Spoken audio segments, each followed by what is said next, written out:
Gitay-ong og magnitude 4.9 nga linog ang Glan, Sarangani Province kaganinang kadlawon.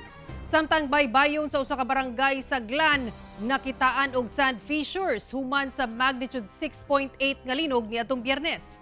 Sa General Santos City, pipila ka establisimento nga labing naapektuhan sa linog, wala paghihapon ng abli. Dugang detalye sa report ni Abby Caballero. 3:28 sa kadlawon adlawng Martes, gitay-og og magnitude 4.9 nga linog ang Glan, Sarangani. Daling nagpahigayon og assessment ang MDRRMO sa lungsod. Dili man gyud siya nakakusog, ma'am. So wala damages reported. Intensity 4 ang nasinati sa City of General Santos ug Intensity 3 sa Tupi South, Cotabato ug Maasim, Sarangani. Samtang human sa magnitude 6.8 nga linog niadtong Biyernes, nakitaan og 30 to 60 cm sand fissures ang coastal area sa Barangay Padido, Glan. Pagpaklaro sa FIVOX nga normal lang kining masinatian human makasinati og kusog nga linog. Sa General Santos City, 5 kadagkong malls ang nangadanyos tungod sa kusog nga linog. Gani dunay mga establishmento sulod sa mga nadanyos nga malls sama sa mga stalls ug renters ang wala pa nangabli.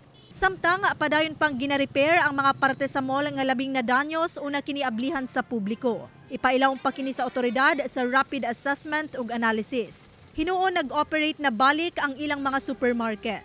Samtang nakatakdang back to work og class na ang private ug public schools adlawng Miyerkules human gisuspende ilawom sa Executive Order No. 82 tungod sa linog. Sa tala sa City Disaster Risk Reduction and Management Office, 48 ka balay sa syudad ug 41 ka mga bangka ang naguba.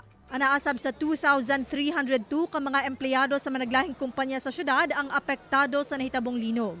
Nagpaabot na og tabang pinansyal ang lokal nga kagamhanan ug uban pang ahensya sa gobyerno sa mga apektado ug sa banay sa mga namatay. Samtang as of 6 a.m. adlawng Martes, anaa namatod pa sa 111 ka aftershocks ang natala human sa kusog nga linog. Sumala sa NDRRMC as of November 21, anaa sa siyam ang patay sa linog, 16 ang injured ug 3,696 ka magbanay ang apektado.